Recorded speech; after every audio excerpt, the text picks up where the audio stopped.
I, 28F, have had a complicated relationship with my stepsister Laura, 32F, since we became family 18 years ago. My mom passed away from cancer when I was 8, and my dad married Laura's mom when I was 10. Laura was 14 at that time and made it clear from day one that she wasn't happy about having a new sister. Growing up, Laura always treated me like I was beneath her. When we were younger, she would exclude me from her activities, make fun of me in front of her friends, and sometimes even break my things and blame it on me. My dad never saw this side of her because she acted perfectly sweet whenever adults were around. He was so focused on making his new marriage work that he always took Laura's side in any conflict, probably to show his new wife that he cared about her daughter too. Laura's mom, my stepmom Susan, wasn't much help either. She would just tell us to work things out ourselves. I think she felt guilty about moving on after Laura's dad abandoned them, so she let Laura get away with everything. The dynamic was always the same. Laura would do something mean, I would complain, Dad would say I was being oversensitive, and Susan would stay quiet. Things got a bit better when Laura went to college because we didn't have to see each other much. She met Martin, 35M, in her senior year, and they got married right after graduation. Martin comes from a wealthy family and works as a sales executive at a big company. He always seemed nice enough but very disconnected from family stuff. Laura got a job as an HR manager at a tech company, and they had 2 kids, Jake, 6M, and Emma, 4F. I live alone in an apartment about 15 minutes away from them. I work as a freelance graphic designer, which means I work from home but have lots of client meetings and strict deadlines. The problem started about 8 months ago when Laura suddenly started asking me to watch her kids. At first, it wasn't too bad. She would call a few days in advance asking if I could watch them when both she and Martin had late meetings. I agreed because I genuinely love my niece and nephew. Jake is a smart kid who loves drawing with me, and Emma is the sweetest little girl who always gives me hugs. Plus, I figured helping out once or twice a month wasn't a big deal. But then Laura started taking advantage. The requests became more frequent, and the notice got shorter. She would call me an hour before dropping them off, sometimes not even calling, just showing up at my door. If I said I had work, she would say things like you work from home, you can be flexible, or it's just for a few hours. She never seemed to understand that working from home doesn't mean I'm available 24/7. 3 months ago, I had to cancel a video call with my biggest client because Laura dropped the kids off 10 minutes before the meeting. When I told her later that she can't do this, she just laughed and said, "Oh come on, you can always reschedule work stuff. We're family." The frequency kept increasing until it became 3 to 4 times a week. She would claim she had urgent meetings, but then I'd see her Instagram stories showing her at lunch with friends or getting spot treatments. When I confronted her about this, she got defensive and said she deserves me time and I should be grateful she trusts me with her kids. I tried talking to Martin about it, but he was useless. He just shrugged and said that's just how Laura is and you should be happy to spend time with your niece and nephew. He never offered to help with childcare himself or hire a babysitter, even though they could easily afford it. Dad was even worse. When I went to him for help, he gave me a lecture about how families should support each other. He said I was being selfish because I don't have kids, so I don't understand how hard it is to be a working mother. He completely ignored the fact that I was losing work and clients because of Laura's constant impositions. The final straw came last month. I had a huge presentation for a potential client that could have doubled my income. I had told Laura about it weeks in advance and specifically said I couldn't watch the kids that day. The morning of the presentation, she called saying she had an emergency meeting and needed me to take the kids. I refused, reminding her about my presentation. She showed up anyway, literally left the kids outside my apartment door, and drove off before I could stop her. Jake was crying because he had forgotten his favorite toy and Emma needed breakfast. I couldn't leave 2 small kids alone, so I had to cancel my presentation. I lost the client and a lot of money. When I confronted Laura later, she just rolled her eyes and said it's just work, you can always get another client. Family comes first. She didn't even apologize. When I told her I wouldn't babysit anymore unless it was a real emergency, she threw a massive fit. She called me selfish and ungrateful, saying I owed her because she accepted me as her sister when our parents got married, which is a joke because she never treated me like a sister. Now Laura has been telling everyone in the family that I'm refusing to help her even though she's struggling to balance work and family. She's painting me as the bad guy who doesn't care about family. Some relatives have been calling and messaging me, saying I should be more understanding and help out my sister. They don't know how she takes advantage of me, ruins my work, and never even shows any gratitude. I feel like I'm going crazy. These are their kids, not mine. I love Jake and Emma, but I can't keep putting my life and career on hold whenever Laura feels like dumping them on me. But everyone makes me feel like I'm wrong for setting boundaries. Ida for refusing to be her free babysitter? Update 1. After my last post, things took a wild turn. A few days later, I met my friend Sarah for coffee. Sarah works in the same company as Laura, and she mentioned something that caught my attention. She said Laura often takes these really long lunch breaks with a guy named Tom from the marketing department. According to Sarah, they always go to this cafe that's like a 30-minute drive from the office, even though there are plenty of good places nearby. Sarah thought it was weird but didn't want to start any gossip. This made me think about all those urgent meetings Laura had when she left her kids with me. I started going through my text messages with her and noticed a pattern. She would usually drop off the kids around lunchtime or late afternoon, claiming she had important meetings. But the timing never made sense for actual work meetings. Our family uses this tracking app that Dad made us all install after Mom died because he was paranoid about losing anyone else. I never really used it before, but I decided to check Laura's location history. Sure enough, during the time she claimed to be at work meetings, she was nowhere near her office. I debated with myself for days about what to do next. Part of me wanted to just ignore it, maybe she was just taking breaks from work stress. But then I remembered all the times she made me cancel my work, all the clients I lost, all the guilt trips she put me through. I decided to do some investigating. Last Tuesday, when she dropped off the kids saying she had an emergency budget meeting, I followed her. Instead of going to her office, she drove to this fancy apartment complex about 30 minutes away. She went inside and didn't come out for 3 hours. I took photos and videos from my car. This happened 3 more times that week, always the same apartment complex, always for several hours. But here's where it gets even crazier. While I was gathering evidence about Laura, I accidentally discovered something about Martin too. Remember how unbothered he was about Laura constantly dumping the kids on me? Last Thursday, Laura had left the kids with me saying Martin was working late and she had an important client dinner. I was driving back from the store when I passed by this upscale restaurant, and I saw Martin's car in the parking lot. Something made me park and watch. Martin was inside having dinner with a woman who was definitely not Laura. They were sitting really close, holding hands across the table, clearly not a business dinner. I recognized her as Claire, his assistant. I took some pictures and videos of them leaving together and getting into his car. At this point, I was both disgusted and curious. I used some of my savings to hire a private investigator for a week. The evidence he gathered was shocking. Laura was having an affair with Tom from her office. They would meet at his apartment during those emergency meetings. Meanwhile, Martin was seeing Claire. They had been having an affair for months. They were both using me as their cover story. When Laura needed to meet Tom, she would dump the kids with me claiming work emergencies. When Martin wanted to see Claire, he would tell Laura he had late meetings, and Laura would use that as an excuse to leave the kids with me.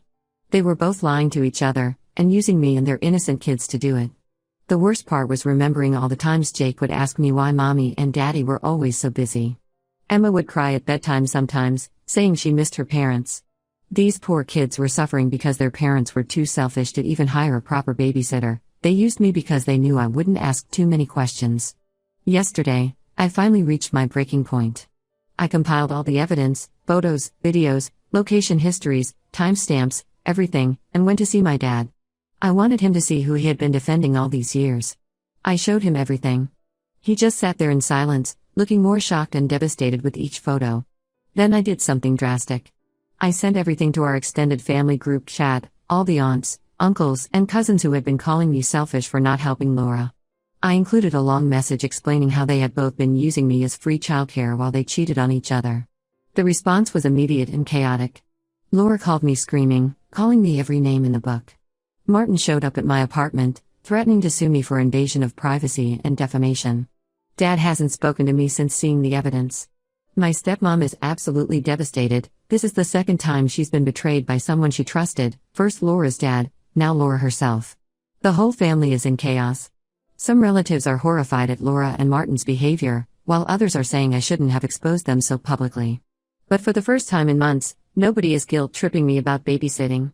I know I probably went nuclear by exposing them to everyone at once. Maybe I should have confronted them privately first. But after months of being manipulated, gaslit, and used by both of them, I was done playing nice. Those kids deserve better than parents who use them as pawns in their affairs. Update 2: The past month has been absolute chaos since I exposed Laura and Martin's affairs. The day after I sent the evidence to everyone, Martin packed his bags and moved into a hotel. Laura started having these massive meltdowns. She showed up at my apartment the same evening with the kids, saying she needed time to process everything and wanted me to keep them for a few days. I refused and told her to go ask her boyfriend Tom to help her since she chose him over her family. This made her completely lose it. She started screaming about how I had ruined her life and her marriage. I reminded her that she ruined her own marriage by cheating, and Martin ruined it too by cheating with Claire. She tried to say it was different because she was truly in love with Tom, while Martin was just having a fling. I shut the door in her face. My dad finally called after 2 weeks of complete silence. He broke down during the call. He admitted that he had noticed weird things about Laura's behavior for months but chose to ignore them because he didn't want to upset my stepmom. He apologized for always taking Laura's side and said he had failed both as a father to me and as a parent to Laura by enabling her behavior. Laura and Martin are getting divorced. The whole truth came out. They had both been cheating for over a year. Martin's assistant Claire is 5 months pregnant with his baby. She had been pressuring him to leave Laura, but he kept stalling. Tom, on the other hand, had been feeding Laura lies about leaving his wife. But as soon as everything became public, he ghosted Laura completely. He even requested a transfer to a different branch of the company to avoid the drama. Claire also broke things off with Martin when his family started messaging her. Turns out she had no idea he was using his kids as cover for their affair. She thought he only met her when the kids were at school or with their grandparents. When she found out how he and Laura had been using me and neglecting the kids, she wanted nothing to do with him anymore. The kids are staying with Laura but they're really struggling. Jake's teacher called because his grades were dropping and he had become withdrawn in class. Emma has started having tantrums and crying fits, especially when it's time for Martin's visitation. Laura tried to blame me for traumatizing her kids by exposing everything, but our relatives shut that down fast. They pointed out that she and Martin traumatized their kids by prioritizing their affairs over their children's well-being. My stepmom had a complete breakdown and moved in with her sister temporarily. She keeps saying she failed as a mother because she didn't notice what Laura was doing. Dad visits her every day but she's still not ready to come home. She feels humiliated because everyone knows her daughter was having an affair, just like her ex-husband did to her. Some relatives suggested we all go to family therapy to work through this mess. Laura refused, saying therapy is for weak people and she did nothing wrong because she was just following her heart. Martin agreed to therapy but only individual sessions. He says he needs to work on himself before he can be a better father. Martin is trying to get partial custody of the kids, but Laura is fighting him hard on this. She's telling everyone he's an unfit father because he got another woman pregnant while married. She conveniently forgets to mention her own affair when she tells this story. She's also demanding a huge amount in child support because she lost her job. The company let her go because Tom was married to the CEO's daughter, and the whole situation was too messy. I've blocked both Laura and Martin's numbers. I still see the kids when they're at dad and stepmom's place for weekend visits, but otherwise I'm staying completely out of the drama. Jake asked me last week why I don't babysit them anymore. I just told him that sometimes adults need space from each other, but I still love him and Emma very much. Dad asked me yesterday if I regret exposing everything and causing all this chaos. I told him I don't. Those kids deserve to have parents who put them first, not parents who use them as excuses to cheat. Sometimes things need to completely fall apart before they can be rebuilt into something better. I just hope Jake and Emma don't end up too scarred by all of this. Update 3: A lot has happened since my last update, so I thought I'd share one final post. The divorce between Laura and Martin was finalized last week. He got weekend visitation rights for the kids and has to pay significant child support. Claire had his baby, a boy, last month, but they're not together anymore. She moved to another state to be closer to her family after Martin kept trying to get back together with her. Laura lost her job at the tech company. The official reason was restructuring, but everyone knows it was because of her affair with Tom. He was married to the CEO's daughter, and when everything came out, the company decided to let Laura go to avoid drama. She tried to sue them for wrongful termination but dropped it when they threatened to countersue for creating a hostile work environment. Laura had to sell their house because she couldn't afford the mortgage anymore. She's living with my stepmom now, who moved back home last month. Laura tried to blame me for ruining her career and making her lose her house, but even Dad shut that down. He told her she ruined her own life with her choices. The kids are seeing a child therapist twice a week, which seems to be helping. Jake's grades have improved, and he started playing soccer again. Emma still has some separation anxiety, but she's not having daily meltdowns anymore. I see them whenever they're at Dad's place, and we do fun activities together like painting or baking. Laura tried asking me to babysit again last month. She said she had important job interviews and couldn't afford a sitter. I refused. She started crying about how hard her life is now and how she needs her sister's support. I reminded her that she never treated me like a sister until she needed something from me. She got angry and said I was being petty by holding on to the past. My dad and stepmom are in couples counseling. Stepmom is working through her feelings about Laura's behavior and how it triggered her trauma from her first marriage. Dad has really stepped up. He stopped trying to keep the peace at my expense and actually calls Laura out when she tries to manipulate situations. Yesterday, Laura sent me this long message about how much she misses the relationship we had as kids, which is funny because we never had a good relationship. She said she's changed and realized her mistakes. She wrote about how she's in therapy now and understands that she has attachment issues from her dad abandoning her. She wants to rebuild our sisterly bond and make things right. I left her unread. Some of our relatives think I should forgive her since she's struggling and trying to change. They say she's been punished enough by losing her marriage, job, and house. But I remember how she used her own children as cover for her affair. I remember how she made me lose clients and income without a second thought. I remember all the years of her treating me like I was nothing. I don't hate Laura anymore. That would require too much energy. I just don't want her in my life. She can work on herself and become a better person, but that doesn't mean I have to be part of her journey. My business is doing great now. I'm dating someone who respects my time and boundaries, and I have peace in my life. Sometimes cutting toxic people out of your life is the best thing you can do for yourself, even if they're family. The only contact I plan to maintain is seeing Jake and Emma when they're at Dad's place. They're the innocent ones in all this, and I want them to know they'll always have an aunt who loves them, even if I don't love their mother.